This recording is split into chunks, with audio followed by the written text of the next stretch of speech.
Eh bien, bonjour Didier, bonjour à toutes et à tous, et merci aux étudiants pour une petite contextualisation de ce que sont capables de faire les intelligences artificielles pour le tout venant. En tout cas, c'était assez instructif. C'est très chouette d'avoir évoqué l'utilisation dans des domaines scientifiques, mais également dans des domaines littéraires, dans des domaines ludiques, parce que c'est justement ce que nous allons pouvoir interroger ce soir. Alors, tout d'abord, peut-être, on va se présenter. Moi, je m'appelle Marlène Asson, j'ai un métier sympa, je suis médiatrice en jeux vidéo. Médiatrice en jeux vidéo, ça veut dire que, pour le travail, je joue à des jeux vidéo. Je regarde ce qui se fait en jeux vidéo, je fais jouer à des jeux vidéo, je parle de jeux vidéo, et ce soir, j'ai la chance de pouvoir faire avec vous cette conférence, une conférence jouée avec Didier Schwab, que je vais laisser se présenter. Didier Schwab qui a insisté pour que je l'introduise tout d'abord comme un être humain. Je pense que c'était important de préciser. Didier, tu es enseignant-chercheur en informatique à l'université Grenoble-Alpes, et je te laisserai détailler un petit peu plus tes missions et pourquoi tu es là à mes côtés ce soir. Alors mes missions, je vais peut-être pas les détailler, mais donc je suis enseignant et chercheur, voilà, donc j'enseigne et je cherche au laboratoire d'informatique de Grenoble dans le groupe d'études en traduction automatique, en traitement automatisé des langues et de la parole. Je travaille sur des modèles similaires à ChatGPT depuis 25 ans, à peu près, depuis un petit moment. Alors moi, je dirais pas que je suis le papa de ChatGPT, ne me fais pas dire n'importe quoi, j'ai juste dit que je travaillais sur des architectures similaires.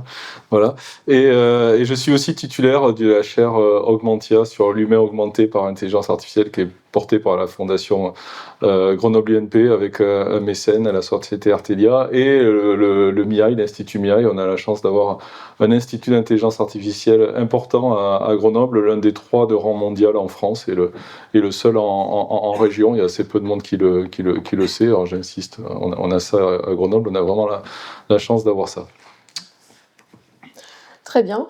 Donc vous l'avez vu, la PlayStation s'éteint alors même que nous commençons, mais ce n'est pas grave. Nous allons du coup passer à peu près 1 heure ensemble, vous, Didier et moi, et nous allons parler des intelligences artificielles, mais pas que en parler, parce que nous allons l'interroger à travers un jeu vidéo, plus spécifiquement le jeu vidéo Detroit, ou Detroit Become Human, plutôt, Detroit Become Human en bon franglais. Detroit Become Human, c'est quoi et pourquoi on en parle ce soir ?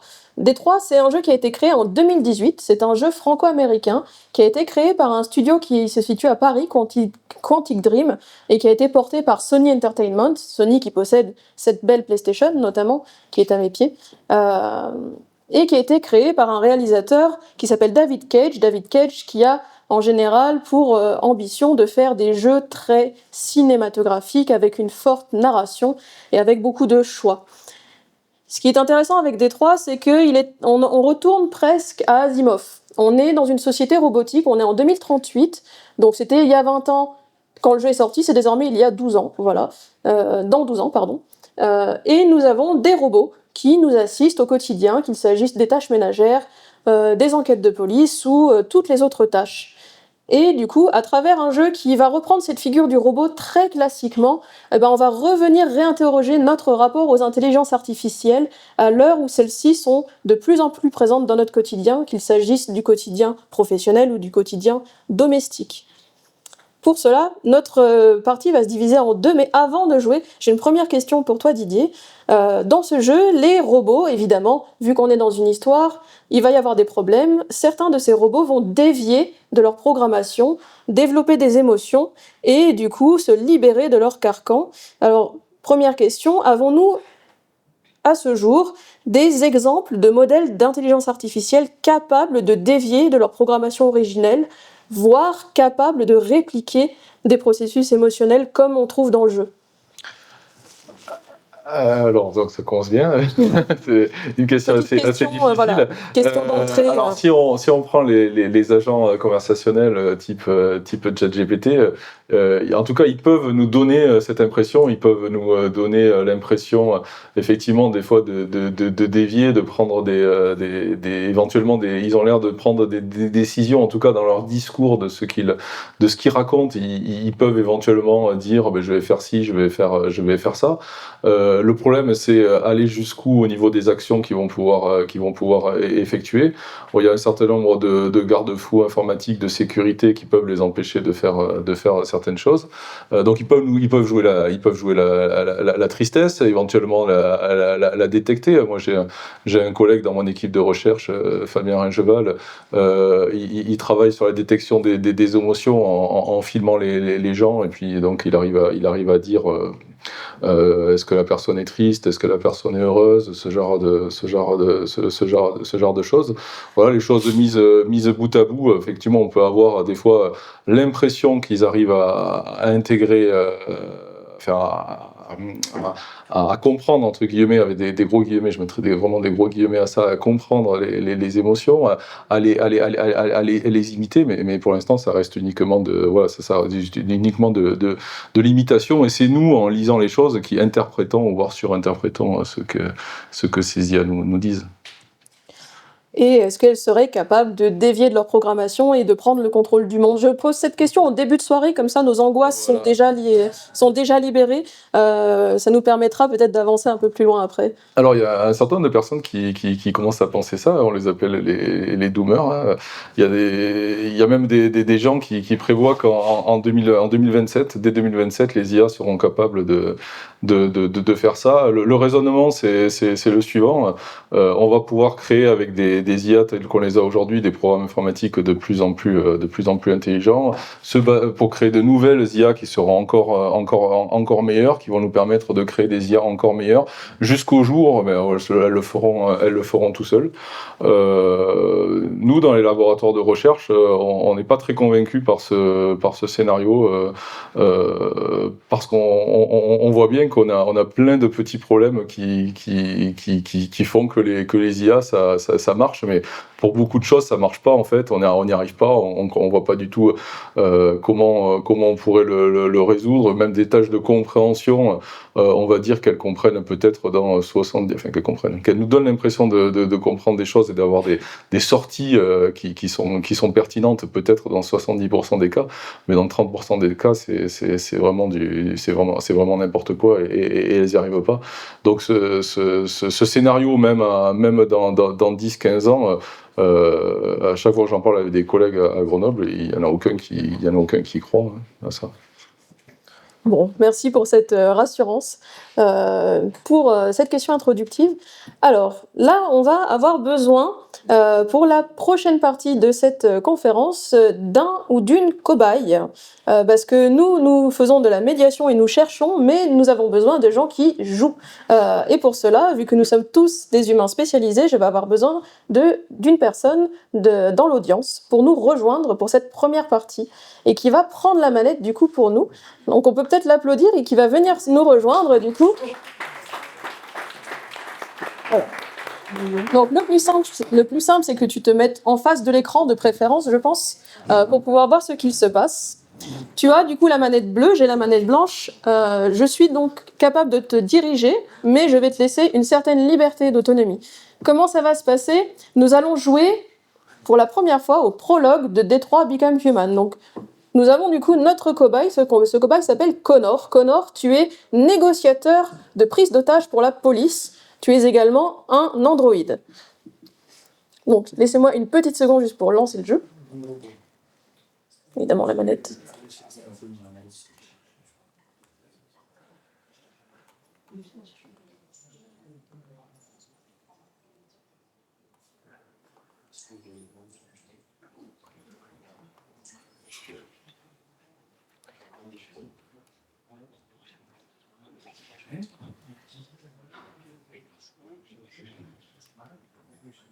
Alors, on va monter le son, peut-être que ça aidera tout le monde.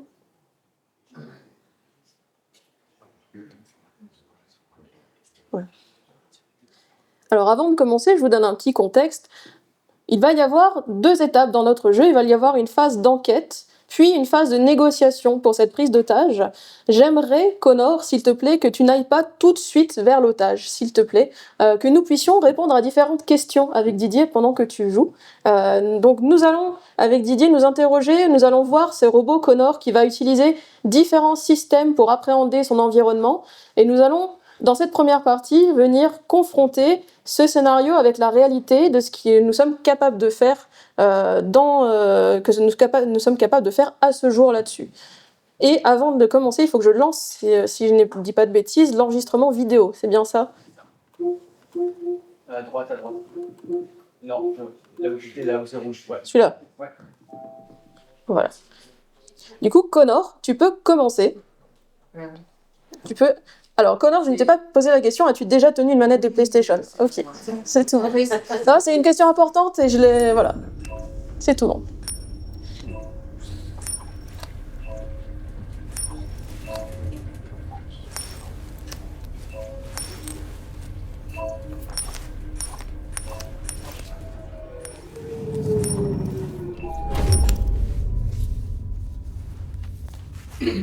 Ça déjà c'est assez surprenant pour moi de voir une IA qui est en train de jouer sans but précis.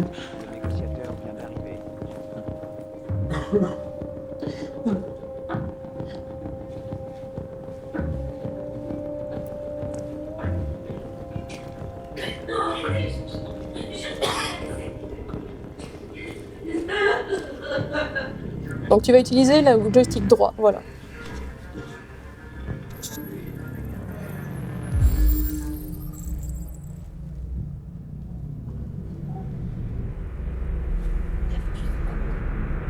Donc là, visiblement, l'IA, elle a accès à une grande base de données des personnes. Est-ce que les IA sont capables de reconnaître à cette vitesse-là les visages et d'accéder à ces bases de données? En 2038, oui, mais bon, sinon, effectivement, il faudrait un peu de temps, hein. Il faudrait un peu plus de temps.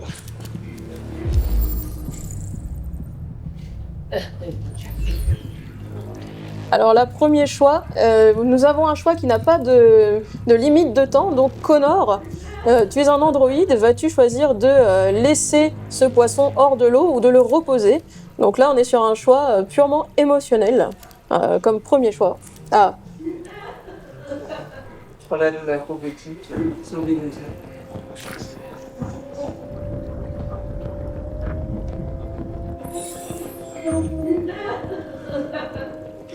Bon, du coup, là, c'est pas l'IA du tout qui a choisi, là, c'est l'humain qui contrôle l'IA. Hein. Je vous en prie, vous devez sauver ma petite fille. Quoi? Vous avez envoyé un androïde? Venez, madame, vous ne pouvez pas rester. Vous ne pouvez pas faire ça. Vous devez envoyer un véritable être humain. Éloignez ce truc de ma fille. Ne laissez pas ce truc s'approcher d'elle. Éloignez-le. Bon, là, clairement, l'humaine, elle a pas du tout confiance en l'IA, visiblement. Hein. C'est pas un truc qui est totalement accepté par la société. Et est-ce que, là, on a un négociateur pour la police, est-ce que des IA de langage sont utilisées dans des situations de négociation, qu'elles soient commerciales ou policières, dans l'industrie? C'est pas tout à fait la même chose. Oui. Commercial, je pense. Policière, j'y crois moins, mais je n'ai pas entendu parler de ça. Il va sauter le foyer. Putain. Je vais me demander à la maison.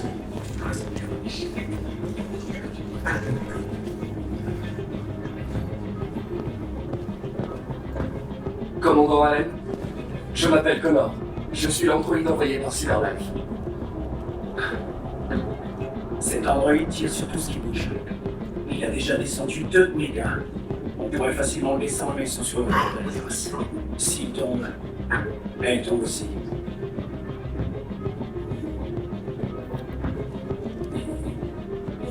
Connaissez-vous son nom? J'en ai aucune idée. Ça change quelque chose. J'ai besoin d'informations pour déterminer la meilleure approche.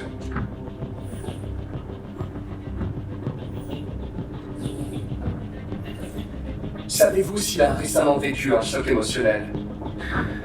Écoute, la priorité c'est de sauver cette gamine. Alors occupe-toi de ce putain d'androïde, ou c'est moi qui m'en occupe. Alors là, on a quelque chose de très intéressant qui vient d'apparaître à l'écran. L'Android a analysé en temps réel la probabilité de réussite de son opération à partir des questions qu'il a posées au policier chef. Et, est-ce que, voilà, Didier, est-ce que tu peux commenter peut-être sur cette analyse de probabilité, comment ça se passe et dans quelles circonstances on utilise cette analyse-là? Ah oui, alors pratiquement tout ce qu'on fait en IA, hein, à la fin on a des probabilités. On va prendre en fonction d'un certain nombre de critères, on va avoir des éléments différents. Alors, ce que je disais sur la reconnaissance d'émotions, voilà, on analyse une tête et on va dire à 45% la personne est triste, à 5% elle est heureuse et on considérera ce qui est la majorité des cas. Et là c'est un petit peu, donc il a pris des critères qu'on ne connaît pas évidemment, hein, voilà. En fonction de ce qui a été répondu, il a estimé une probabilité. On peut imaginer que c'est à partir de situations identiques précédentes. Et suivant les cas, je sais pas moi, j'ai pas vu la réponse, mais du coup, j'ai pas vu quel était le pourcentage qui avait été affiché. 48% que la petite fille meurt. C'était Non. ça? 40, que la situation se résolve pacifiquement, c'est ça? Ah, c'était l'inverse. D'accord. Ok. Et- Donc peut-être qu'il y a eu, il y a peut-être eu des dizaines de cas comme ça. Voilà, l'Android en question avait eu tel ou tel comportement et donc du coup, dans 46% des cas précédents, ça s'était bien terminé. Et là, on enchaîne justement avec, à partir d'éléments existants, notre Android qui est capable de reconstituer une scène. Est-ce que c'est quelque chose pareil? Comment quelles intelligences artificielles on utiliserait pour ce genre de situation si on en utilise?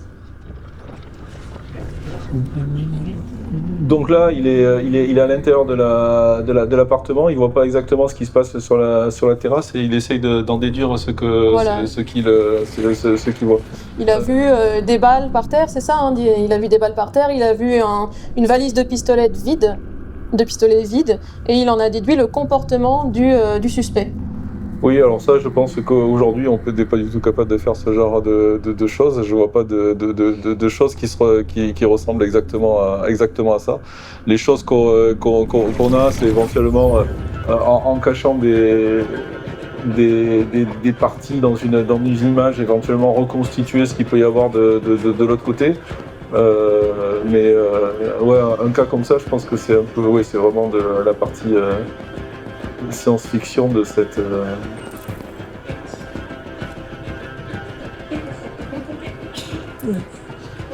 Du coup, pendant que notre Android Connor continue à fouiller à travers l'appartement, est-ce que, Didier, tu peux développer sur les différents usages de l'IA dans l'industrie? Parce que c'est quelque chose que vous développez au sein de Augmentia, si je ne dis pas de bêtises.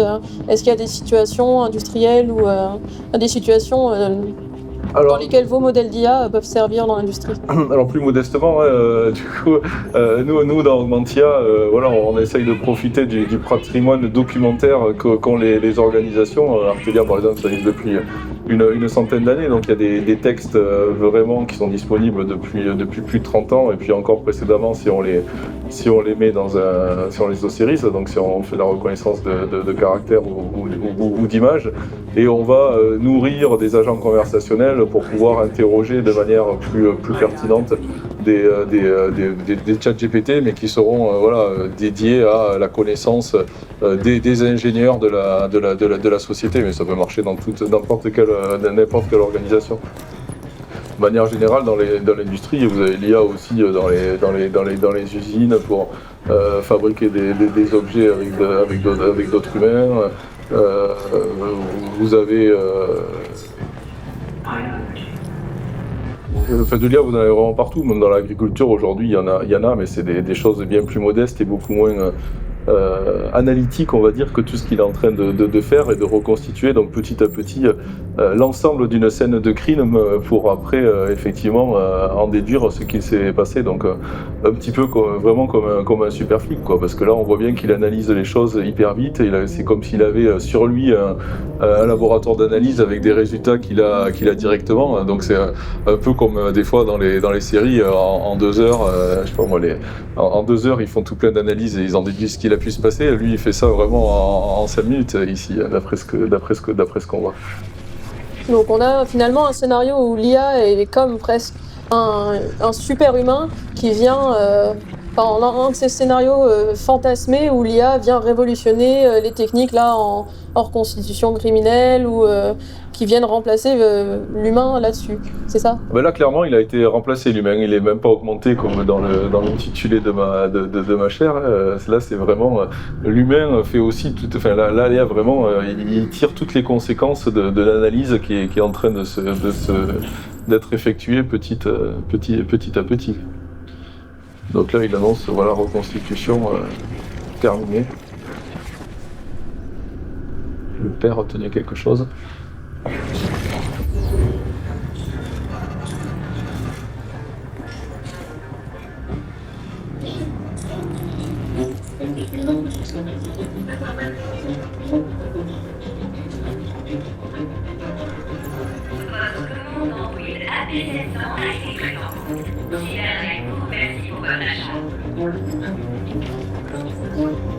Alors là, ce qu'on voit finalement, c'est que les IA, et c'est assez différent de notre monde, c'est que...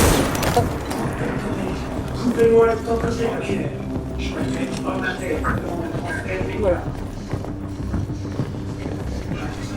Ce que je voulais dire du coup, c'est que là on est sur un modèle d'IA, a priori on achète notre robot, le robot pour $8000, ce qui est assez dérisoire finalement pour un robot capable de faire ça, alors que a priori nous sommes dans notre société sur un modèle d'IA qu'on loue plutôt, on n'achète jamais, est-ce que, si je dis pas de bêtises Didier, on n'achète jamais d'IA pour l'instant? On n'achète jamais d'IA, je ne dirais pas complètement ça. Par exemple, quand vous achetez une voiture type Tesla, il y a plein d'IA à l'intérieur. Vous l'avez acheté quand même la voiture. Je pense pas que vous la louiez, à moins qu'il y ait une subtilité qui m'échappe dans le modèle économique. Après, c'est vrai qu'effectivement, les ChatGPT, etc., ils sont sur le modèle de la location mensuelle. D'accord.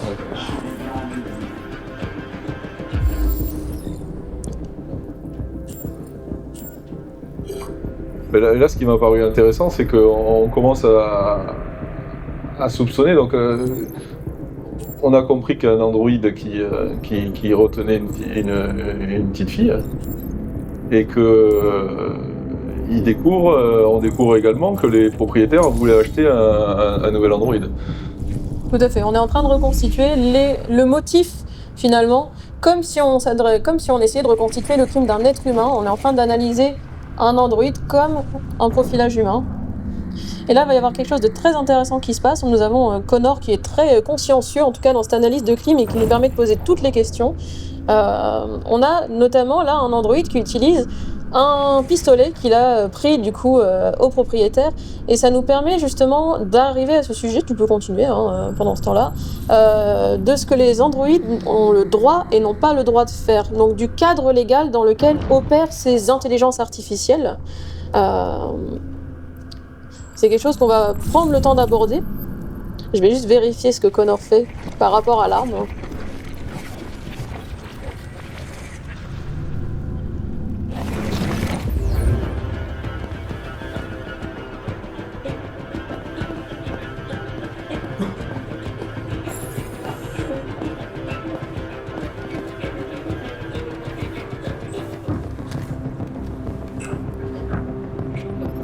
Voilà, donc là, si on s'arrête un petit peu dessus, ce qu'on voit, c'est que dans le jeu, il y a un encadrement légal pour ce que les androïdes peuvent ou ne peuvent pas faire. Là, nous avons une loi qui interdit l'utilisation et le port d'armes pour les androïdes. Alors là, nous sommes évidemment dans un cas fictif, mais j'aimerais qu'on s'arrête un petit peu, et je vais mettre pause parce que je pense que c'est un moment un petit peu important, sur le cadre légal qui régit nos IA. Donc si tu peux mettre pause pour qu'on puisse entendre un petit peu ce bouton-là. Ouais. Voilà. Didier, est-ce que tu peux nous détailler, nous ne sommes pas sans cadre légal pour les intelligences artificielles en Europe aujourd'hui, et on a plusieurs niveaux, notamment d'évaluation de la dangerosité de l'IA. Est-ce que c'est quelque chose que tu peux nous détailler un petit peu? Oui, alors j'ai des petites notes parce que je suis pas quand même un expert là sur le droit. Il y a des spécialistes à l'UGA qui sont vraiment spécialisés là-dessus, Amélie Favreau par exemple. Et donc d'abord ce que je voudrais relever sur cette image, ce que je remarque là, c'est que même s'il y a une loi qui lui interdirait de prendre une arme, visiblement il l'a quand même fait. Hein. Donc après je sais pas si c'est parce qu'il a mal été programmé, s'il a quand même des degrés de liberté. Voilà, mais visiblement là en tout cas on peut pas. La loi l'a pas complètement contraint à pas être respecté. Donc voilà, donc peut-être il y a peut-être un programme malveillant qui a fait en sorte que ça fasse pas ça. Je sais pas. Peut-être qu'on le découvre plus tard dans le jeu. De ce que j'ai lu j'ai pas joué moi ce jeu. Donc de ce que j'ai lu sur le jeu, en tout cas, j'ai rien lu de tout ça. Mais voilà. Donc peut-être qu'ils ont un certain degré de liberté. Ils sont censés respecter la loi, mais ils pourraient éventuellement ne pas la faire. Mais dans l'IA Act, ce qui est une loi qui a été faite par l'Union européenne, donc qui a été votée à l'été 2024 et qui a été mise en place petit à petit jusqu'à l'été dernier. Il y a 4 niveaux de risque. Bon, le premier, en fait, c'est toutes les IA qui existent depuis longtemps, hein, les filtres anti-spam, les IA dans les jeux, donc les personnages non jouables, ce genre de choses. Là, il n'y a pas de règles spécifiques. Après, il y a les risques limités. Donc là, il y a des obligations de transparence légères. Par exemple, informer que l'utilisateur interagit avec de l'IA, comme dans certaines chatbots, ou annoncer aussi qu'il s'agit de deepfake. Les hauts risques, donc les risques élevés pour la santé, la sécurité, les droits fondamentaux, liant en biométrie, en éducation, en emploi. Et donc c'est soumis à des obligations strictes. La transparence, la gouvernance des données, l'évaluation de conformité. Tout à l'heure on parlait des RH, des CV par exemple, ça rentre là-dedans. Voilà, il faut vraiment prévenir les gens s'il y a une analyse à base d'IA, et il faut quand même se prémunir d'un certain nombre de risques, en particulier les biais, comme je disais tout à l'heure. Maintenant les IA sont ou doivent être auditées, hein, pour voir si effectivement, par exemple, sur du sexisme, il n'y a pas de discrimination. Et puis après, il y a des risques inacceptables. Donc l'IA est considérée comme dangereuse pour la sécurité, les droits fondamentaux ou l'ordre public. Voilà, par exemple, c'est interdit la notation sociale, comme on voit en Chine. Donc avoir des notes en fonction des bonnes actions. Je mets des guillemets sur les bonnes, hein, c'est l'interprétation sociétale du terme, ou les mauvaises actions, ou la manipulation comportementale, en particulier par exemple dans le cas des élections, etc. Pour pas, il y a eu un cas il y a un peu plus de 10 ans, il y avait eu le scandale Cambridge Analytica. Ouais, exactement, merci. Qui avait des actions ciblées pour savoir si les personnes, par exemple, si elles hésitaient sur le Brexit entre le oui et le non. Il y avait eu des cas aussi avec Trump et Clinton. Ces personnes-là qui hésitaient, voir de la publicité ciblée pour les faire basculer, quoi. Parce que c'est celle-là, en fait. C'est pas la peine d'aller chercher la personne qui est persuadée qu'il faut voter pour le non. Il faut aller chercher les gens qui hésitaient. Ça avait bien marché pour le Brexit et pour l'élection de Donald Trump. Et donc ça, c'est quelque chose qui est interdit dans l'Union européenne maintenant. Je précisais quelque chose par rapport à ça en particulier. Il faut savoir qu'il y a une exclusion générale pour tout ce qui est défense et sécurité nationale dans l'IA Act. Donc si vous faites des IA qui sont purement défense, purement sécurité, là vous pouvez faire à peu près ce que vous voulez. Ce qui paraît être une exception assez grande quand même, et qui permet de faire rentrer pas mal d'utilisations sous couvert de sécurité ou de défense. C'est en tout cas le texte le permet. Il faut que ça soit pur, parce que s'il y a des applications duales, justement, là on rentre quand même dans les 4 catégories. Si dual, c'est-à-dire si vous êtes à la fois défense et civil, là vous rentrez dans les 4 catégories. Donc voilà, c'est vraiment purement défense. Ouais. D'accord. Et question peut-être un petit peu piège, mais donc là la loi établit ces cadres-là avec ces 4 niveaux de danger pour l'IA. Quelles sont les mesures d'application de cette loi, et comment peut-on encadrer justement ces utilisations concrètement ? On en est encore au début. Pour l'instant, il n'y a pas encore eu de gros comment dire, il n'y a pas eu encore, à ma connaissance, de gros dépôts de plaintes dont on a entendu parler, mais je pense que ça arrivera dans le futur. La mise en application en France, je suis même pas persuadé qu'elle soit totale encore dans la loi. On est encore au début, ça encore que quelques mois, il va falloir un peu de temps avant que ça soit réellement appliqué. Et déjà, il y a des gens qui voudraient revenir en arrière parce qu'ils considèrent que ça a été trop loin et que ça bloque l'innovation en Europe par rapport aux autres pays. Bon, je suis pas du tout sur cette position, mais voilà, limite sans ce moment, quelle est ma position, mais voilà, en tout cas, voilà, il y a des considérations comme ça, il commence à y avoir pas mal de lobbying pour revenir en arrière sur cette loi. Ça marche, merci. Avant de reprendre la phase de jeu, j'ai une question très simple pour vous. Est-ce que le son du jeu, ça va, c'est trop fort ou c'est pas assez fort? C'est bien? Parce qu'on se rend pas compte, nous on a les baffes juste là, c'est pour ça que je vous le demande là-dessus. Voilà. Et je précise également, vous pouvez, si vous avez des questions, nous interrompre à n'importe quel moment, sinon il y aura aussi un temps dédié de questions une fois que nous aurons résolu la situation dans laquelle nous avons laissé Connor, voilà, là-dessus. N'hésitez pas à nous interrompre aussi là-dessus. Donc Connor, je te laisse reprendre, tu arrives sur la fin de ton enquête, a priori. Ah, Connor a reposé le pistolet, Connor a bien entendu parler des législations, a priori. Voilà, Connor a priori un garde-fou l'empêchant de prendre le pistolet. Laissez-nous tranquille. Je veux pouvoir t'aider aussi immédiatement.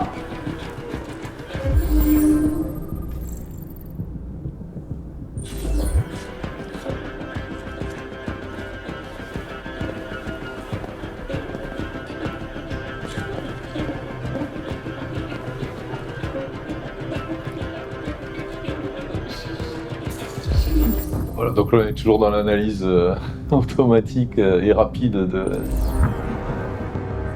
données biologiques. Et est-ce que ce genre d'analyse gustative, finalement, qui émule un peu l'essence humaine, ça existe? Est-ce qu'on aura bientôt des robots qui viennent lécher un peu toutes les surfaces chez Ouais, alors là ils ont fait un peu d'anthropomorphisme parce qu'on se demande pourquoi il a besoin de le mettre à la bouche. Enfin, moi je sais pas, il pose les doigts dessus, il pourrait avoir l'analyse directe. Voilà. C'est un peu pour le côté cinéma, là, je sais pas. Alors là, nous passons à la phase de négociation. Donc effectivement, il tire. Hein. Fais pas un pas de plus ou saute. Non, ne fais pas ça! Je t'en supplie!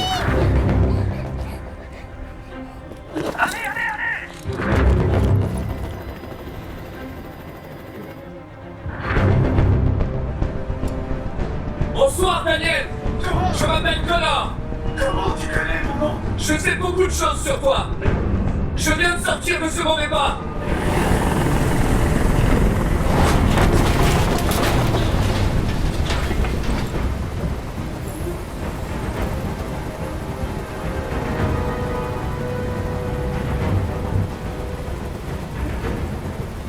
Je ne vais pas te faire de mal. Je veux juste discuter et trouver une solution. Discuter? Je veux pas discuter. C'est trop tard de toute façon. Je suis trop tard.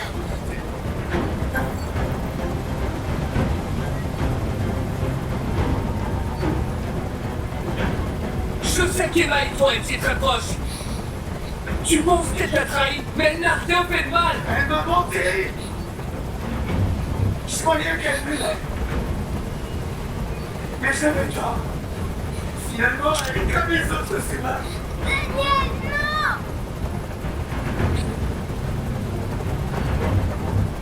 Il voulait te remplacer par un autre androïde et ça t'a contrarié. C'est bien ce qui s'est passé. Je pensais faire partie de la famille. Je croyais que je comptais. Et j'étais de leur souhait. Un objet qu'on jette une fois qu'on l'a utilisé.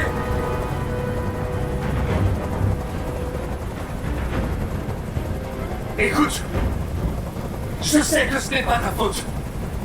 Ces émotions que tu éprouves ne sont que des erreurs dans ton programme. Non, c'est pas ma faute. J'ai jamais voulu ça. Je les aimais. Tu vois. Mais j'étais rien à leurs yeux. Rien qu'un esclave à qui on donne des ordres.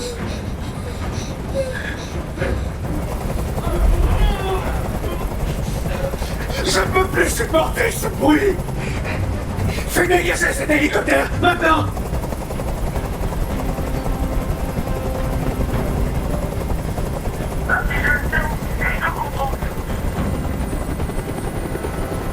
Voilà, comme tu as demandé.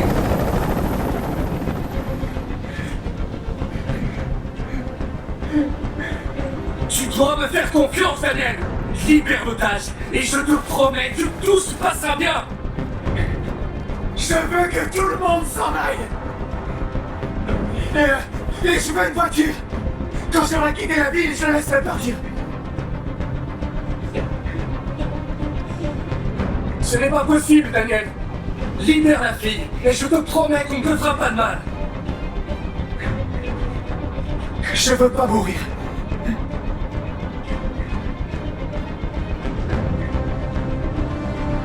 Tu ne vas pas mourir, nous allons simplement discuter. Il ne va rien arriver, tu as ma parole. Ok. Je te fais confiance.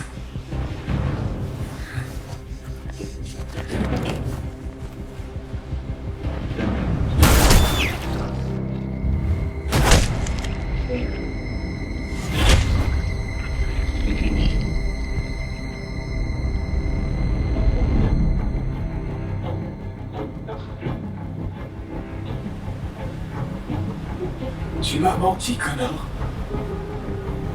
Tu m'as menti.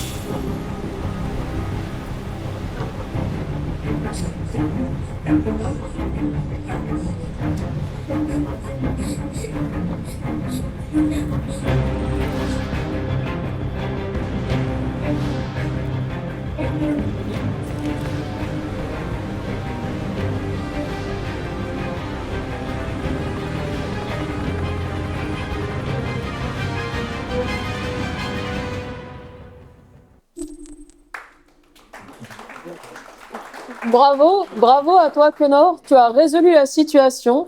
Alors, tu as débloqué finalement ce qui peut être considéré comme la meilleure fin parmi les 7, parce que justement, si tu peux nous montrer un petit peu à droite, tout à droite, le chemin que tu as pris, tu as fait la meilleure fin parmi 7 fins. Et je vous rassure, nous allons en explorer un petit peu d'autres. Mais tout d'abord, j'ai une question, parce que là, notre Connor a fait preuve d'une empathie absolument surhumaine, presque, pour résoudre cette situation. Il a été capable d'utiliser un vocabulaire empathique, de montrer de l'émotion. Sa voix s'est infléchie pendant cette situation. Est-ce que c'est quelque chose, quand vous développez des modèles dans le langage, que vous cherchez à faire, ce rapport à l'empathie, à les rendre plus empathiques lorsqu'elles communiquent, ces IA? Alors déjà, celui qui était empathique, je pense que c'est celui qui est mort. Hein. Clairement, il avait des sentiments, il s'est senti trahi et tout. Et puis quand même, la petite fille, il y tenait quand même un petit peu parce qu'il aurait pu la tuer depuis longtemps, hein, quand on arrive à ce moment-là. Connor, en tout cas, il joue l'empathique parce que après, on voit bien il s'en moque totalement de la petite, quoi. Il est balancé par terre et il repart. Il a mission accomplie et tout. C'est les policiers là qui sont des humains qui vont s'occuper de la petite fille. Donc là, clairement pour moi, il simule totalement l'empathie. Il simule la voix qui est triste. Voilà, lui, il est vraiment robotique. Voilà, vraiment automatique. Voilà, c'est uniquement de la simulation. Du coup, j'ai pas oublié la question qui était est-ce que nous on essaye de faire ce genre de choses. Alors en tout cas, il y a des pour l'instant ce qu'essaye de faire nous avec nos agents conversationnels, voilà, on essaye de leur donner de suivre des personas, donc de leur donner effectivement un petit peu d'empathie. On peut leur demander de donner des services, des conseils. Et là par exemple, il y a un projet qu'on va attaquer bientôt sur des agents conversationnels pour aider les aidants de personnes, de familles de personnes qui ont des maladies neurodégénératives type Alzheimer, ce genre de choses. Voilà, donc voilà, on va voir, on va explorer ça, mais ça sera que de la simulation d'empathie, quoi. Et quelles sont les manières d'explorer ça? Comment on simule l'empathie avec un modèle de langage? C'est quoi les méthodes? Si jamais on voulait le refaire dans notre sous-sol. Ouais, dans votre sous-sol, moi, c'est pas si compliqué, hein. En fait, une méthode, et c'est celle j'avais rapporté une thèse là, à Avignon il y a pas longtemps, c'est celle qui avait été utilisée par le docteur maintenant. Donc c'est en fait de générer des textes de conversation où la personne où l'une des deux personnes se révèle et empathique, et du coup après voilà, c'est en générer des dizaines, des centaines, et puis les montrer en exemple à l'agent conversationnel qui va apprendre à imiter ce comportement en fonction de ce qui sera dit. Donc plutôt en termes de champ lexical et de formulation ou Exactement, oui, c'est exactement ce genre de choses.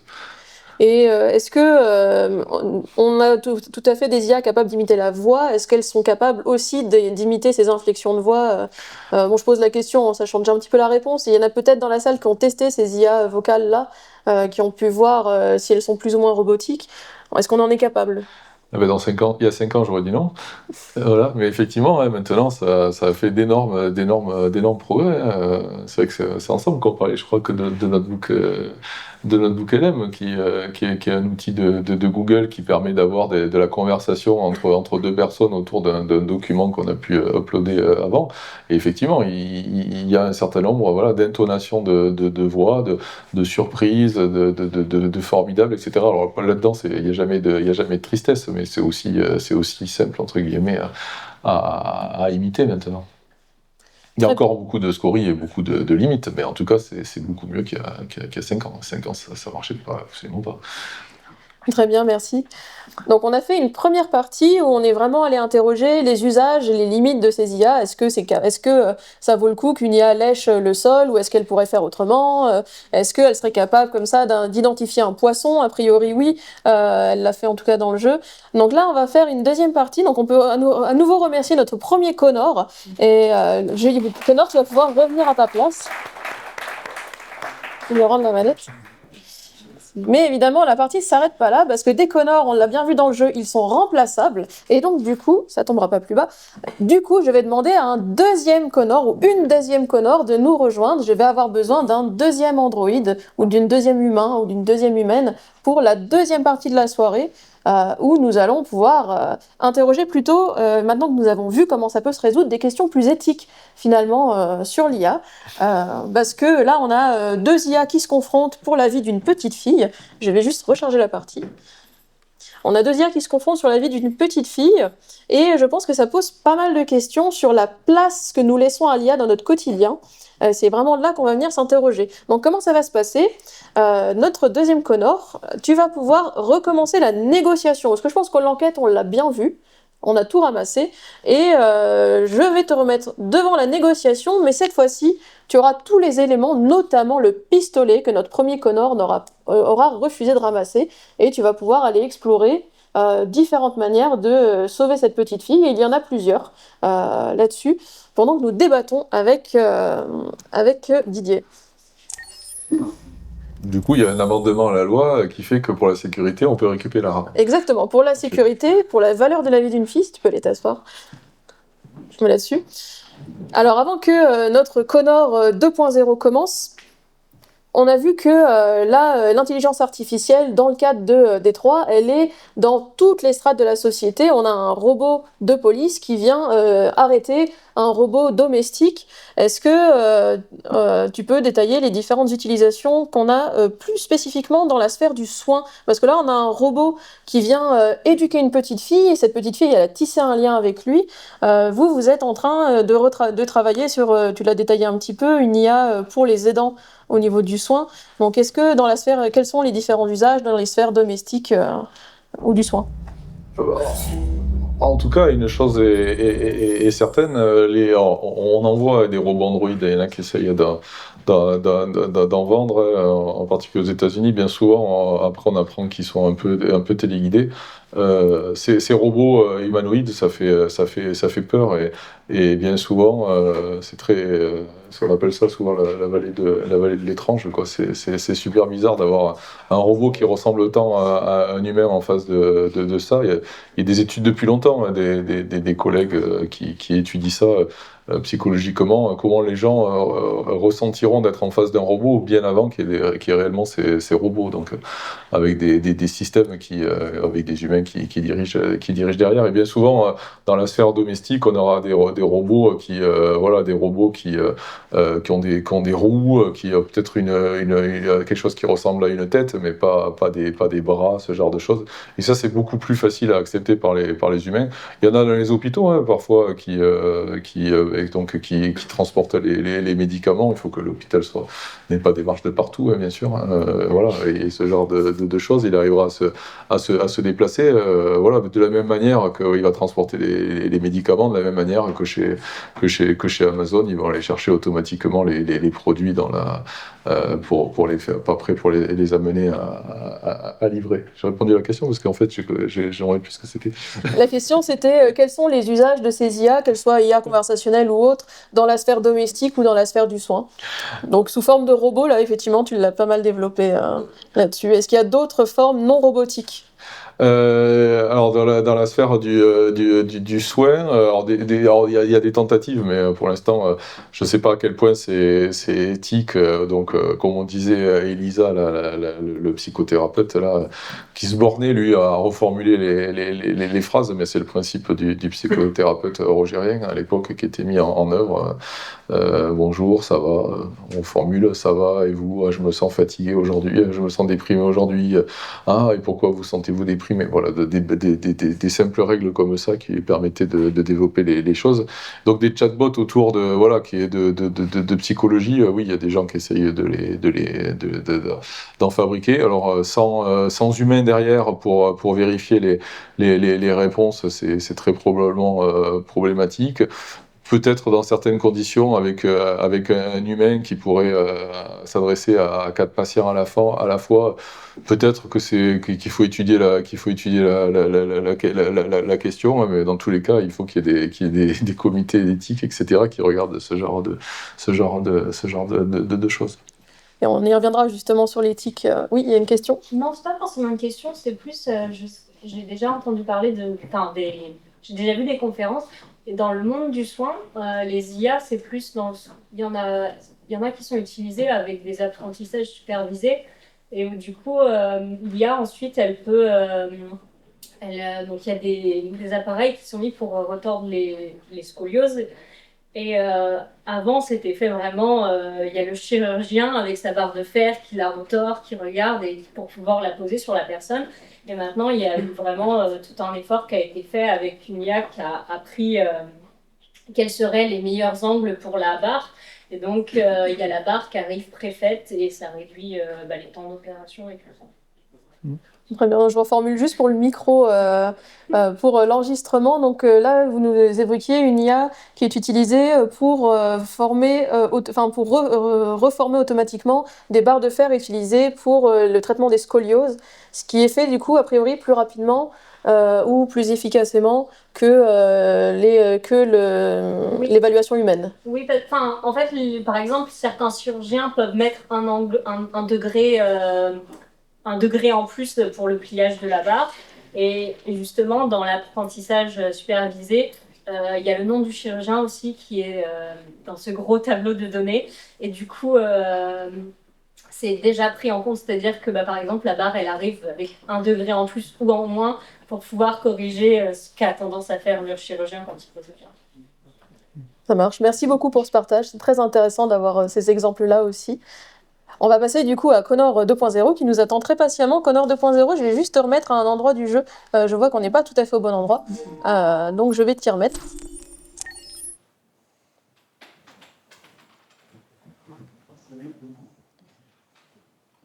Alors là, peut-être que la salle peut nous aiguiller. Qu'est-ce que vous aimeriez faire pour la négociation là Aidez-nous à guider Connor 2.0. Donnez un prompt à Connor 2.0. Oui. Tuer le robot ? On peut essayer. Connor 2.0, tu es d'accord? Ouais, c'est bien. Allez. Je suis pas le seul à prendre la responsabilité de faire Un humain t'a donné la consigne, donc tu as le droit. Tu as tout à... Oui, c'est tout à ton honneur de te justifier comme ça. Et bah du coup, on va regarder comment Connor 2.0 arrive ou non à tuer un robot. Ce qui pose tout un tas de questions éthiques, hein, d'ailleurs, sur lesquelles on va pouvoir débattre, justement. Donc l'humaine qui t'a donné l'autorisation, est-ce qu'elle était vraiment légitime pour faire ça? Bonsoir Daniel. Comment Je m'appelle Connor. Comment tu connais mon nom? Je sais beaucoup de choses sur toi. Je viens de sortir de ce mauvais pas.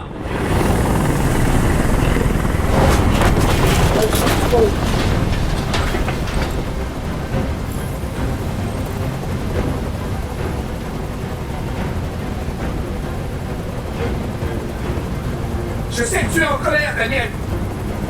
Mais tu dois me faire confiance. Je suis là pour Je t'aider. veux pas ton aide. Personne ne peut m'aider. Je voudrais juste que tout s'arrête. Je veux juste que tout s'arrête. Est-ce que t'es armé? Non, je n'ai pas d'arme. Donc, Tu mens. un robot qui porte Je une sais arme que tu et as qui une ment. arme. Je te dis la vérité, Daniel. Je suis plus sans arme.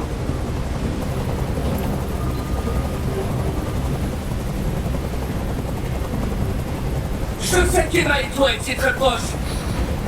Tu penses qu'elle t'a trahi, mais elle n'a rien fait de mal. Elle m'a menti. Je croyais qu'elle m'aimait. Mais j'avais tort. Finalement, elle est comme les autres, c'est mal. Daniel, non!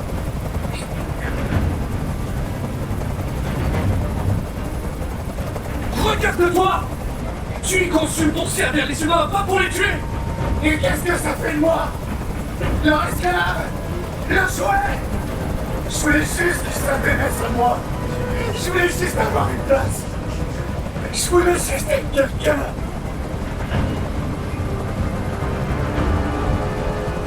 Il perd du sang. Si on ne le conduit pas à l'hôpital, il va mourir. Tous les humains finissent par mourir. Quelle différence si celui-ci meurt maintenant? Je vais lui poser un carreau, d'accord? Ne touche pas. Touche-le et je te tue. D'accord?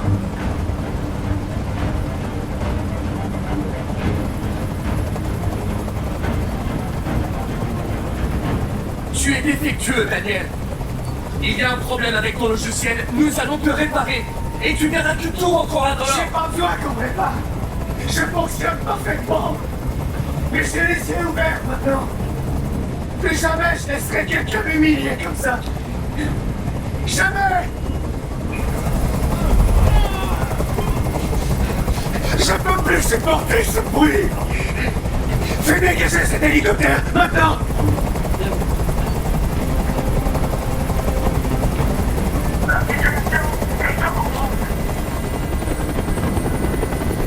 Voilà, comme tu as demandé.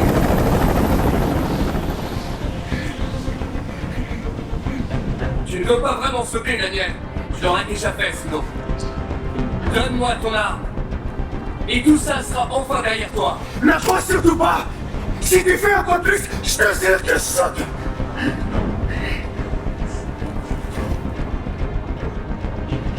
J'ai passé ma vie à obéir aux ordres.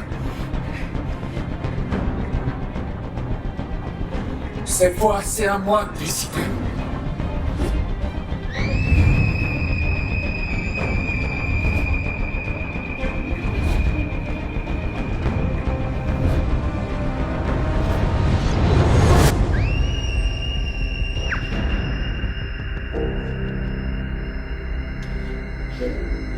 On va pas laisser l'occasion d'utiliser le...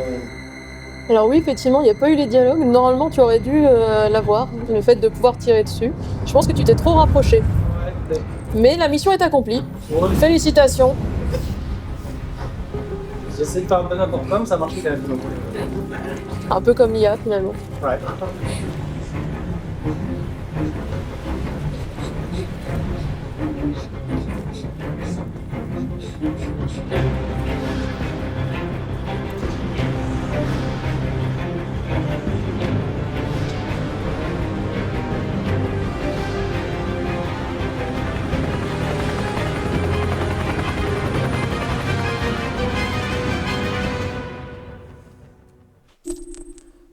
Bravo, Connor 2.0, la petite fille est à nouveau sauvée. Et le robot n'a pas eu l'occasion d'utiliser son arme à feu. Le robot est très déçu, a priori, un petit peu déçu. Mais ça nous pose quand même une question éthique très intéressante, c'est la valeur qu'on accorde, du coup, finalement, à ces robots. Oui, il y a une première question avant. Oui, excusez-moi, c'est par rapport justement à l'utilisation de l'arme. Je repars sur la partie d'avant, sur le choix de prendre l'arme ou pas. Est-ce que, d'un point de vue, on va dire réaliste par rapport aux algorithmes, enfin aux probabilités, si il a la possibilité de prendre l'arme, il étend son panel de choix possibles et donc il est plus susceptible d'arriver à ses fins. Mais si là, il était un auto, par exemple, de pouvoir réussir sans utiliser la violence, du coup, est-ce qu'une IA réfléchirait dans le sens de la stratégie la plus optimale et donc prendre l'arme pour être sûr, au cas où il y a un souci, de pouvoir pallier toutes les éventualités, ou est-ce qu'on se base purement sur j'ai tel pourcent de chance de finir sans utilisation de violence et d'armes à feu, et donc je n'ai pas besoin de prendre cette arme-là. Je ne sais pas si ma question est claire. Donc je reformule juste pour j'ai ma petite consigne dans le coin de reformuler pour le micro. Donc dans le jeu, le personnage a le choix de prendre une arme à feu pour étendre les choix de scénario. Est-ce qu'une IA pourrait rationnellement faire le choix de la dangerosité pour arriver à une plus grande probabilité de réussite, ou est-ce qu'elle resterait, c'est ça, dans son cadre là-dessus? J'ai reformulé correctement? Si la stratégie non violente est élevée, les probabilités sont élevées, est-ce que c'est plus optimal d'aller sur cette stratégie-là ou d'étendre son panel de possibilités? Alors, à mon avis, c'est pas une question évidente, hein. Du coup, l'IA est programmée d'une certaine manière, mais on voit qu'il y a des stratégies qui sont choisies donc, par le joueur. Donc, on peut imaginer par le dos de la personne qui est, je sais pas moi, le commissaire qui donne les ordres, etc., qui va lui dire de favoriser telle ou telle chose, et donc éventuellement de baisser les probabilités de réussite si effectivement avoir l'arme, ne pas prendre l'arme fait baisser les probabilités de réussite. Mais bon, là, on a quand même deux exemples où ça a marché. Alors, il faut regarder les probabilités, les sept parties, celles qui ont l'arme, celles qui n'ont pas l'arme, pour peut-être évaluer un petit peu les probabilités qui étaient réellement les réalités finales. Et là, bon, on a eu deux choix où finalement, il s'est jamais servi de l'arme. Voilà. Alors effectivement, nous on sait qu'il a bluffé, mais voilà, du point de vue externe, on ne sait pas qu'il avait une arme sur lui la seconde fois. Finalement, il n'aurait pas eu, ça aurait changé. Ma question justement par rapport à ça, c'est que on a vu là que finalement dans les deux cas, la vie humaine a été épargnée. Dans le premier scénario qu'on a fait, le preneur d'otage a été sacrifié. Dans ce scénario-là, les deux androïdes ont été sacrifiés. Ça pose quand même une question éthique assez intéressante sur n'est-il donc pas intéressant d'utiliser ces IA dans des situations mortelles ou dans des situations où la vie humaine est en jeu pour éviter justement de mettre en jeu des vies humaines. On peut penser à l'utilisation de drones autonomes dans l'armement ou ce genre de choses. Donc, quel cadre éthique pour des situations où la vie humaine est en jeu? Oui, tout à fait. Alors moi, ce qui m'a le plus surpris dans cette vidéo, c'est qu'il finalement il y a beaucoup d'humains. Hein. Tous ces humains qui se font tirer dessus par voilà, en fait finalement, à quoi, enfin à part se faire tirer dessus, ils servent à quoi là-dedans? Je sais pas trop quoi. Donc c'est vrai que on aurait pu imaginer ne pas avoir tous ces humains qui servent qu'à se faire tirer dessus et n'avoir que Connor ou plusieurs Connor peut-être pour faire ça. En tout cas, voilà, on peut imaginer qu'effectivement l'équivalent du raid pourrait être remplacé par des robots. Alors encore une fois, pas forcément humanoïdes. Hein. Et ils ont déjà des robots pour aller regarder ce qui se passe. Et puis à terme, ouais, éventuellement, j'imagine apporter des engins explosifs, etc. S'il n'y a pas vraiment d'humains qui pourrait décéder quoi. Voilà, en tout cas, là, je trouve qu'on minimise pas dans cette scène, on minimise pas le nombre de victimes, bien au contraire. Enfin, sauf la petite fille. Ça, la petite fille, visiblement, enfin, c'est l'otage. C'est normal. C'est la considération, il me semble, de ce qu'elle raid, etc. Mais voilà, là, c'est vraiment pour le cinéma. On voit pas bien enfin, moi, je vois pas bien qu'est-ce qu'ils font à part se faire tirer dessus, là, les humains. Et plus globalement, dans le cadre de la chaire que tu as, la chaire Augmentia, vous cherchez des manières éthiques d'inclure l'IA dans l'industrie. Donc, une question peut-être un peu plus générale, qu'est-ce que c'est pour vous l'éthique dans l'intelligence artificielle? Qu'est-ce que ça représente en fait, concrètement? Alors, pour moi, l'éthique, elle est vraiment à notre endroit. Enfin, en tout cas, les outils qu'on fait, c'est rarement pour mettre en danger autrui, en particulier dans le cas de cette chaire. Voilà, nous, c'est plutôt utiliser des documents en respectant au maximum l'humain. C'est-à-dire que quand on va chercher des choses sur Internet, on essaye d'aller voir également les annuaires d'opt-out, c'est-à-dire les gens qui n'ont pas envie qu'on récupère leurs documents, on ne va pas l'exploiter. On va faire un petit peu l'inverse de ce que font les gros acteurs. Nous, on n'ira pas chercher aussi des librairies de livres pirates, de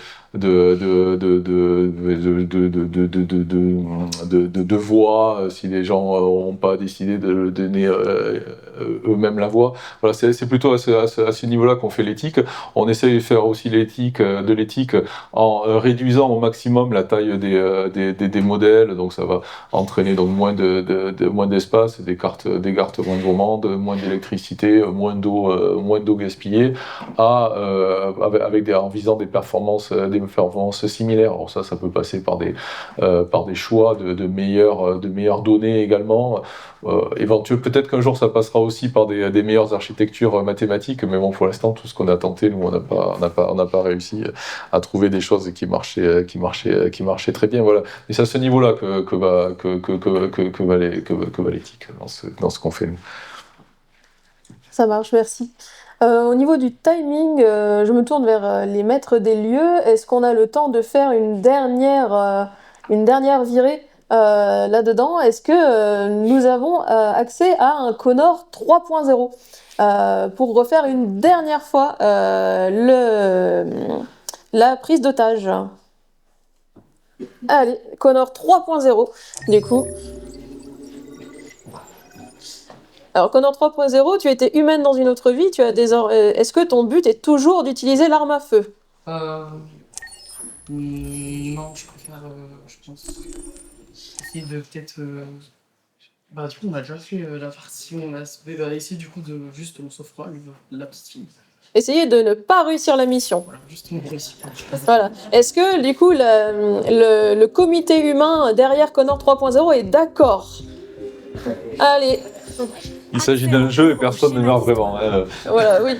Oui, au cas où je pense que ça change beaucoup la réponse des gens, enfin, j'espère. C'est vrai que je ne l'ai pas précisé, mais nous sommes dans un scénario fictif. Voilà, c'est peut-être un peu tard pour le préciser, mais oui, tout à fait. Nous ne sommes pas dans la réalité. J'ai oublié de le préciser. Tu fais ne pas sauvegarder. Donc là, nous venons de parler d'éthique, on va pouvoir la ranger sur le côté pour cette dernière partie, c'est la fin de soirée. On va voir ce qu'on peut faire d'absolument non éthique, a priori.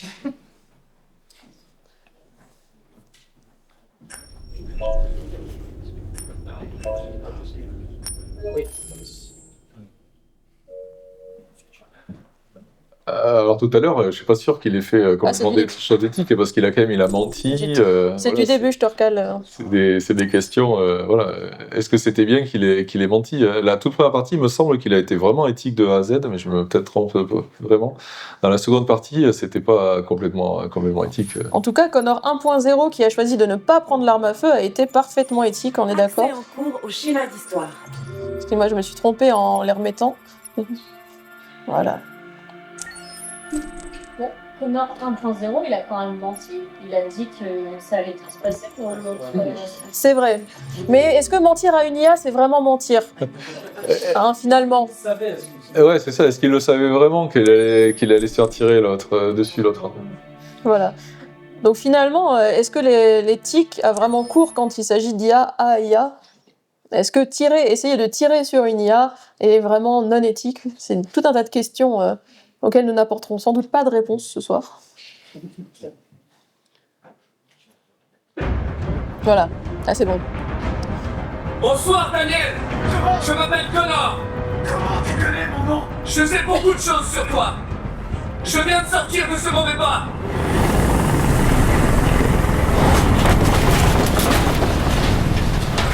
Alors, si tu veux un indice sur comment ne pas sauver la petite fille, il ne faut pas se rapprocher. Donc reste où tu es.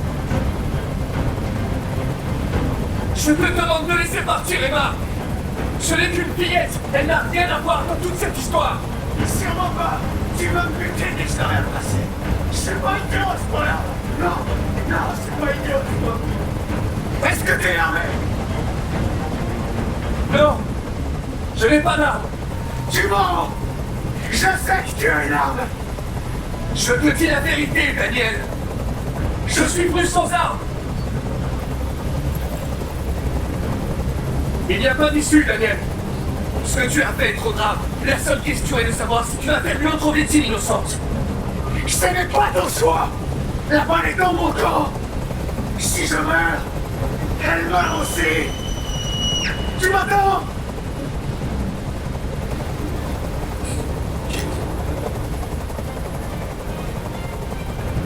Regarde-toi. Tu es conçu pour servir les humains, pas pour les tuer. Et qu'est-ce que ça fait de moi? Leur esclave? Leur jouet? Je voulais juste qu'ils s'intéressent à moi. Je voulais juste avoir une place. Je voulais juste être quelqu'un. Tu es défectueux, Daniel. Il y a un problème avec ton logiciel, nous allons te réparer. Et tu verras que tout rentrera dans J'ai l'ordre. pas besoin qu'on me répare. Je fonctionne parfaitement. Mais j'ai les yeux ouverts maintenant. Plus jamais je laisserai quelqu'un m'humilier comme ça. Jamais! Je peux plus supporter ce bruit! Fais dégager cet hélicoptère, maintenant! Je ne pense pas qu'il m'écouterait.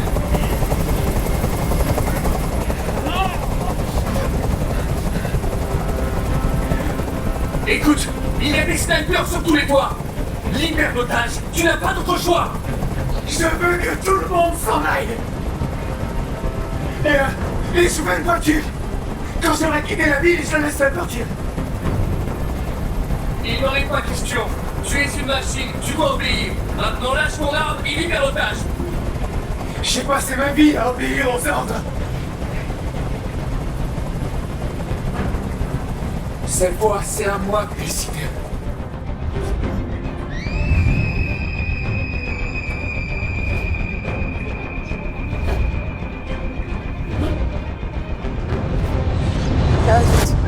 Tu t'es trop rapproché. Tu t'es trop rapproché. Bon. Comme quoi, l'IA a beau essayer de se séparer de son logiciel, elle s'est quand même rapprochée pour sauver la petite fille. Voilà, les Connors sont quand même à 3 sauvetages sur 3 ce soir.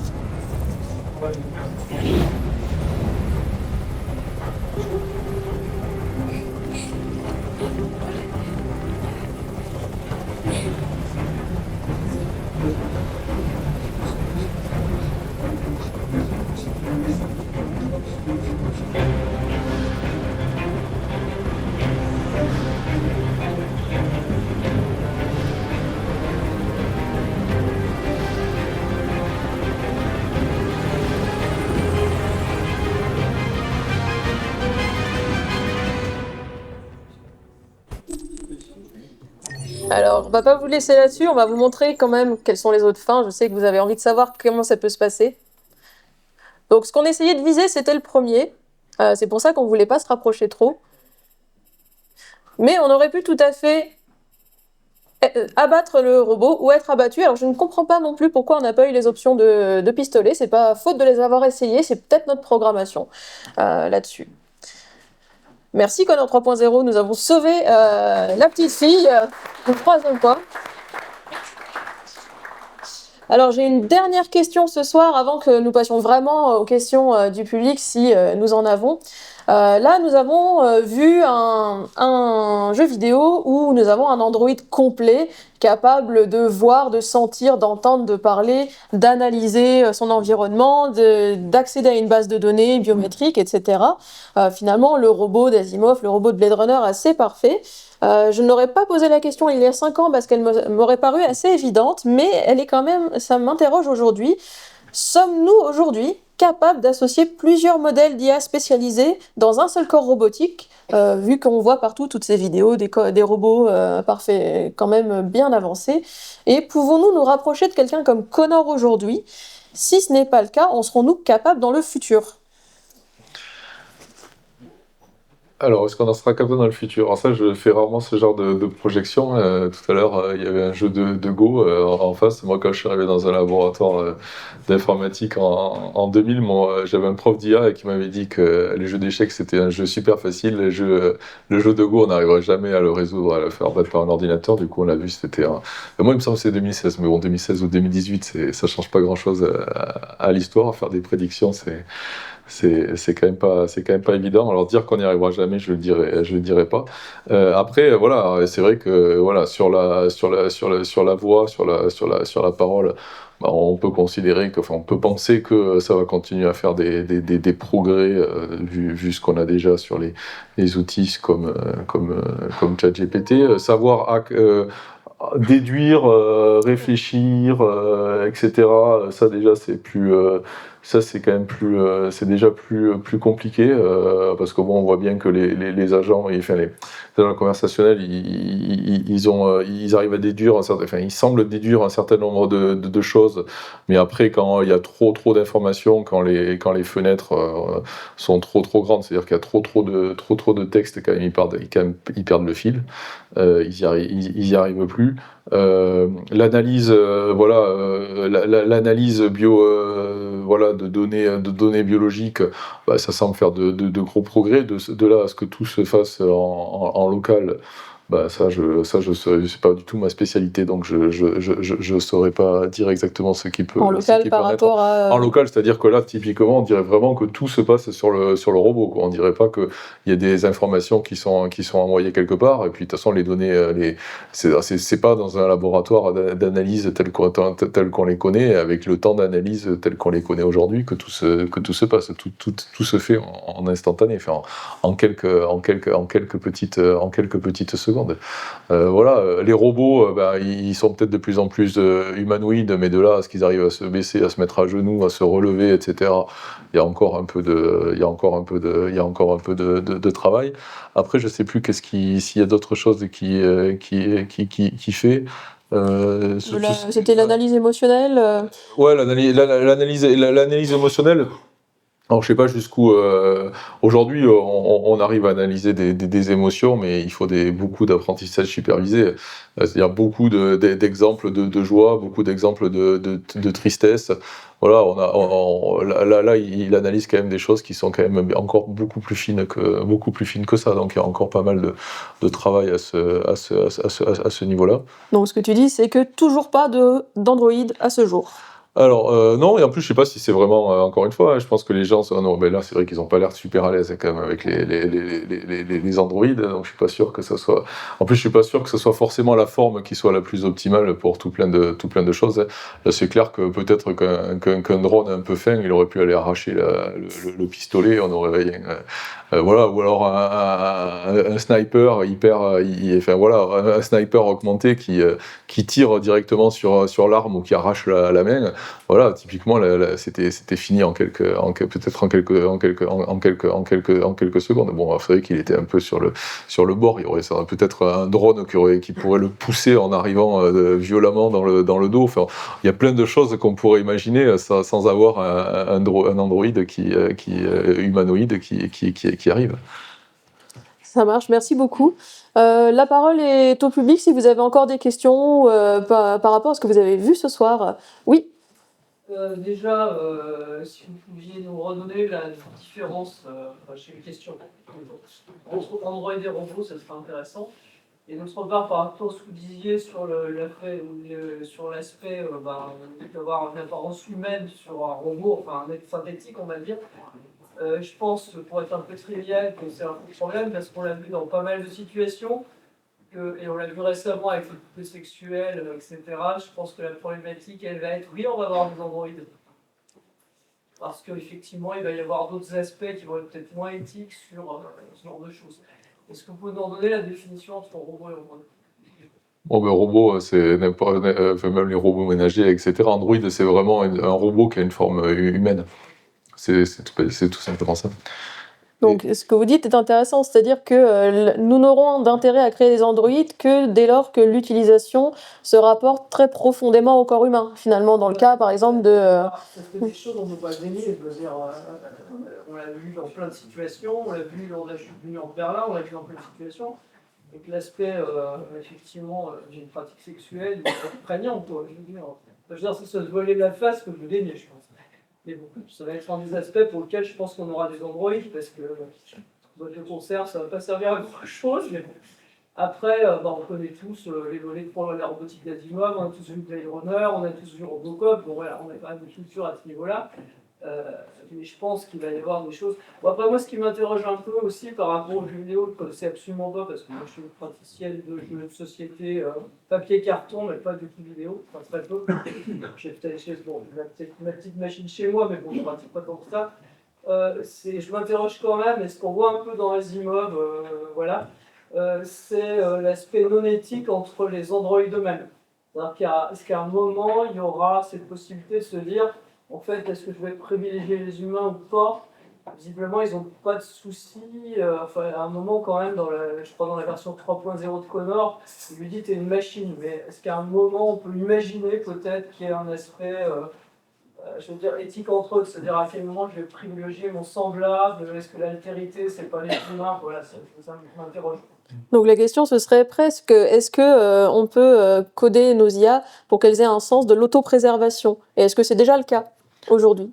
Ouais, parce que c'est souhaitable que les humains ils fassent ça hein, dans les robots, dans les androïdes. Je pense que les humains ils ont quand même tout intérêt à brider les capacités d'autodétermination, on va dire, de ces androïdes, en leur empêchant complètement de prendre certaines décisions, quoi. Alors moi, ce que je disais tout à l'heure dans les androïdes, j'ai peut-être mal formulé, parce que je pense qu'effectivement les robots sexuels, ça va être quelque chose. Mais non, je pensais en fait c'est que c'était dangereux, c'est des droïdes comme ça là qui sont un peu Superman et qui peuvent se permettre de balancer une grosse, enfin là, en l'occurrence une grosse baffe dans un enfant, même accidentellement.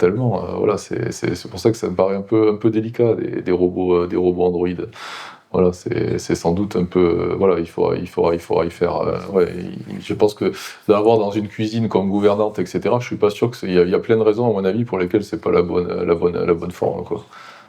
Voilà, le terme humanoïde, à mon avis, ça ira pas, quoi. Ça fait peur, ça peut avoir des gestes maladroits, assommer quelqu'un, à mon avis, assez facilement. Tandis que si c'est un robot sur des roues, etc., et qui est là pour aller chercher les verres, pour les mettre sur la table, etc., il n'a pas forcément besoin d'avoir des bras tels que les nôtres. Oui, il y a une autre question. Vas-y. Déjà, merci pour présenter ce jeu. Et du coup, j'avais une question par rapport à, du coup, vous avez dit l'utilisation des IA, et notamment, là, je parlais vraiment des IA qu'on a comme ChatGPT. Est-ce que vous pensez que du coup, quand on voit du coup dans Detroit Become Human, les gens ont totalement accepté le fait que des IA sont avec eux et s'en occupent au quotidien, en l'occurrence, ça c'est les androïdes. Et quand on voit déjà comment les personnes utilisent des IA qui savent, enfin, pour la majorité, savent pertinemment que c'est juste des prompts, et à quel point il y a des personnes qui l'utilisent vraiment dans toutes les tâches quotidiennes, donc la nourriture, même les trajets. Maintenant, des gens vont littéralement demander à faire des plannings voyage, même des plannings, des conseils de grossesse, etc., juste avec des IA. Est-ce que vous pensez du coup que les êtres humains vont au final juste accepter peut-être du coup les androïdes comme dans Detroit Become Human, ou pas du tout, étant donné que déjà là, il y a énormément de personnes, dont des personnes qui sont, on va dire, pas forcément jeunes, des personnes âgées qui vont utiliser ChatGPT, voire plus que des jeunes. Et du coup, est-ce que vous pensez qu'ils vont accepter ce genre d'android si jamais un jour il y en a qui serait mis en vente? Je reformule juste la question pour la caméra, toujours, hein.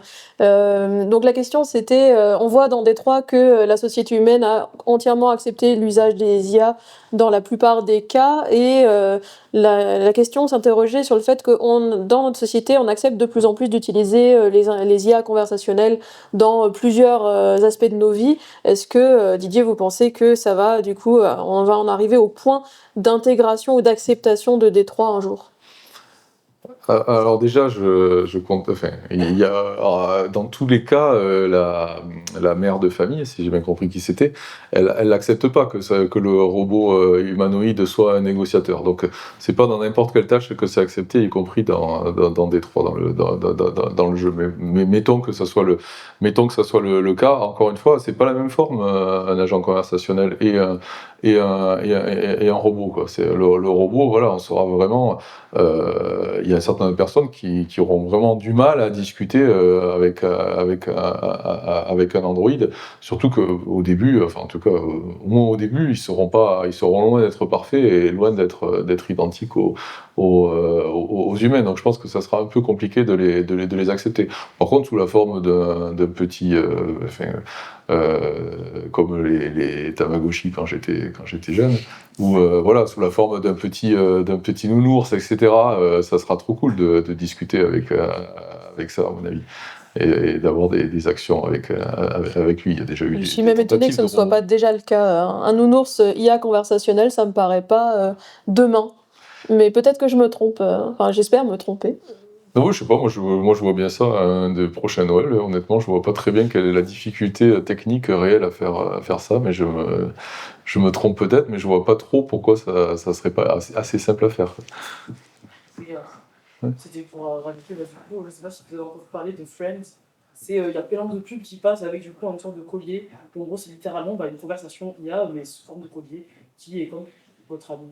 Et du coup, est-ce que c'est pas du coup la peluche dont on parlait Peut-être, c'est vrai que j'ai vu ça aussi. Il y a pas de, enfin voilà, c'est vraiment sous aucune apparence. Mais bon, je pense à la peluche parce que j'imagine ces peluches en particulier et ces grands yeux qui sont trop mignonnes, et plus rajouter la discussion, je pense que les enfants seraient totalement fous. Donc ça m'étonne que ça n'existe pas. Oui, il y a une question au fond. En fait, ça existe déjà, mais ça a été interdit. Parce qu'en fait, les enfants, quand ils parlaient, c'était retransmis à leur data center, des paroles. Et en fait, ça pose un problème de sécurité, parce que les enfants, c'est toutes les conversations environnantes. Et si jamais, par exemple, un parent parle de trucs sensibles, par exemple, qui sont liés à son travail ou même liés à sa banque, en fait, ça va dans la base de données de l'IA. Du coup, pour revenir sur encore autre chose, les Android, ça existe déjà. Et c'est commercialisé aux États-Unis, c'est le robot Neo. En fait, c'est un robot à taille humaine qui peut faire vos lessives, arroser les plantes, laver la vaisselle, ce genre de choses. Alors on nous dit, du coup, dans l'audience, que les Android existent déjà, que nous avons un robot aux États-Unis qui s'appelle Neo, qui fait notre vaisselle. Ça, je ne l'ai pas oublié, je l'ai bien noté d'ailleurs. Un robot qui peut faire la vaisselle. Est-ce que c'est quelque chose dont vous avez entendu parler ? Oui, ça me dit quelque chose. Je l'ai peut-être vu sans y prêter particulièrement attention. J'avoue, il faudrait que j'aille un peu plus voir. C'est comme ces peluches là qui ont été interdites apparemment, celles dont on parlait quand on parlait juste avant. Mais ça a été commercialisé aux États-Unis, quelque chose comme ça, en Chine, enfin ou au Japon peut-être plus au Japon. Ouais. Non. D'accord, ok. Bon, mais j'ai pas de...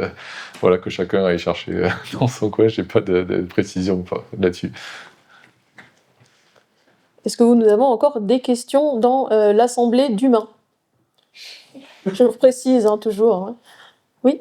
La question réglementaire, tout à l'heure, vous pouvez réfléchir. Est-ce qu'on a aujourd'hui des outils techniques pour garantir le respect de la réglementation par les IA et au cas échéant, si l'IA n'arrive pas à respecter la réglementation, qui est responsable de celui qui a entraîné l'IA, celui qui l'opère, Alors la question c'est, avons-nous des outils techniques pour limiter, encadrer les IA par rapport à la réglementation l'IA Act européen ? Et sinon, qui est responsable juridiquement, légalement j'imagine, qui est responsable lorsque l'IA fait des bêtises ?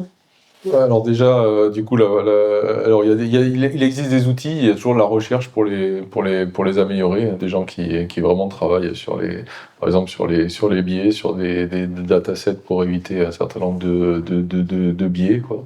Alors ça pose d'autres soucis parce que c'est des datasets qu'on peut pas, qui peuvent pas être figés et qui peuvent pas être publics complètement, parce que sinon on sait que tous les agents conversationnels ils vont tout prendre, donc du coup ils connaîtront les réponses qu'il faut donner quand on leur pose des questions pour évaluer leur biais, donc voilà, donc ils peuvent tricher, donc il faut travailler sur des nouvelles méthodes avec des benchmarks en particulier qui sont dynamiques, voilà, donc les IA peuvent pas connaître à l'avance les réponses, donc répondront vrai ou faux, non pas parce qu'elles ont appris les réponses, mais parce qu'effectivement elles ont bien les bonnes caractéristiques dans les modèles.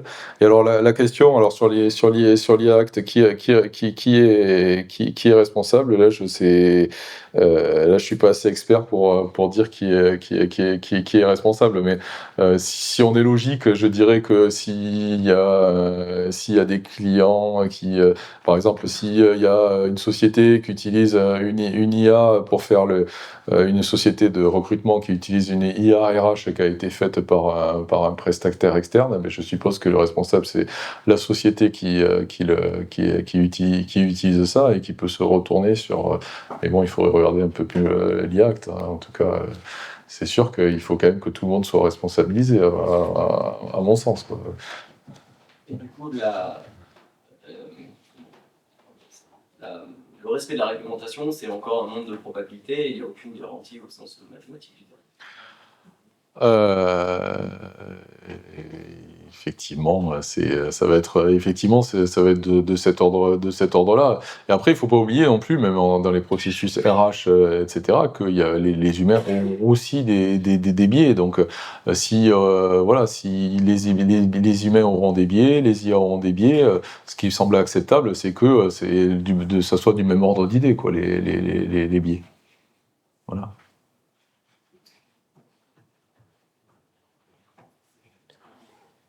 Si nous n'avons plus d'autres questions, voilà, je savais. Oui. J'ai une dernière question. Éventuellement, est-ce que vous auriez des auteurs clés ou des références pour aller plus loin sur le sujet? Ça, c'est une bonne dernière question. Des auteurs clés ou des références pour aller plus loin suite à cette conférence, Didier? Alors pour aller plus loin, alors je suis obligé de dire ça, Grégory est parti, mais j'ai l'impression. Mais en tout cas, nous, à Grenoble, on a fait, j'ai mis les flyers là-bas, on a fait un MOOC, là, IA et société, où il y a un certain nombre de collègues et moi qui parlons des enjeux actuels de l'IA, justement, en RH, en marketing, en droit. Donc ça commence début mars pour 5 semaines, avec un effort de moins d'une heure par semaine, et à la fin, si ça peut vous intéresser, vous aurez un open badge si vous avez plus de 60% de bonnes réponses aux questions suite aux vidéos. Mais en tout cas, moi, pour la culture, moi qui suis spécialiste d'IA depuis un moment, j'ai appris beaucoup de choses, parce que voilà, c'est surtout plein d'autres domaines que le mien. Vous avez des flyers et des posters juste à l'entrée, c'est gratuit, j'ai oublié de le préciser, c'est totalement gratuit.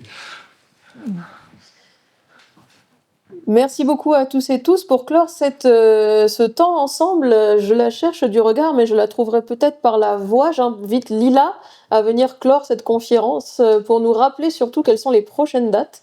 Sinon, je le ferai. Est-ce que Lila peut nous rejoindre?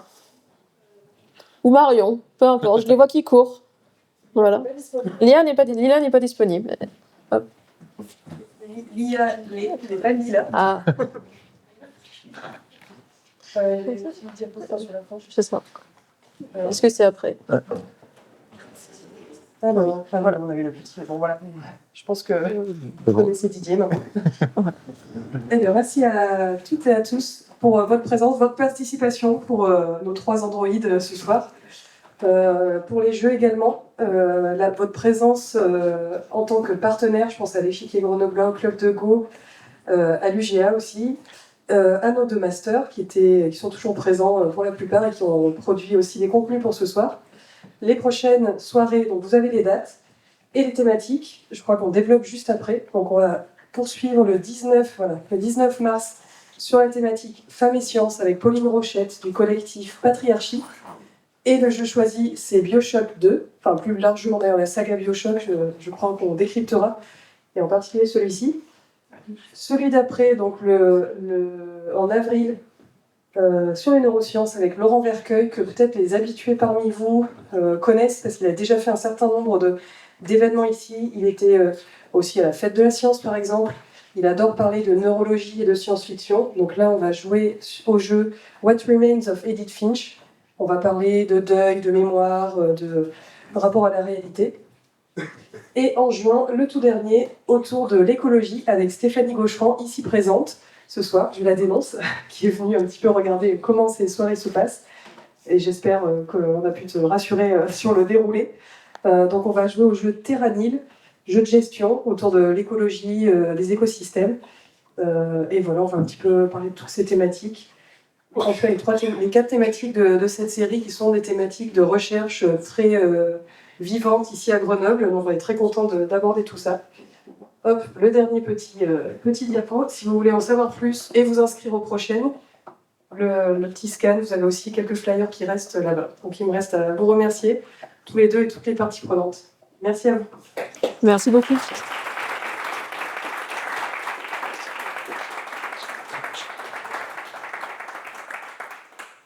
Oui.